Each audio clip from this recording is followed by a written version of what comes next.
তিনি যখন রোদের মাঝে খোলা আকাশের নিচে হাঁটতেন, সাহাবারা তাকিয়ে দেখতেন আমরা ভীত সন্ত্রস্ত, আমরা এই রোদের মাঝে বাইরে যেতে চাই না, যেখানে ধান দিলে খই হয়ে যাবে, চাল দিলে মুড়ি হয়ে যাবে।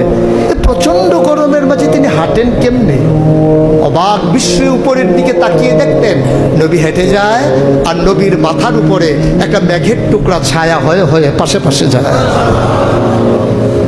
এবড়ো থেবড়ো পাথরগুলোর উপর দিয়ে আমার নবী যখন হাঁটতেন, পাথরের কোনা বের হওয়া পাথরে সবাই হাঁটতে ভয় পেতেন, অথচ নবী সেই এবড়ো থেবড়ো পাথরের উপর দিয়ে হেঁটে যেতেন।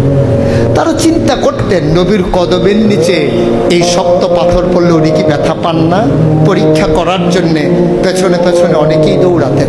দৌড়ে দৌড়ে নবীর কদম মুবারকের নিচে যে পাথর পড়ে গিয়েছিল ওরা হাতে তুলে দেখতেন নবীর কদমের সম্মানে শক্ত পাথর তুলার মতো নরম হয়ে গেছে। এ নবী আমার, এ নবী আপনার নবী, এ নবী আমাদের নবী। আমরা প্রাউড ফিল করি।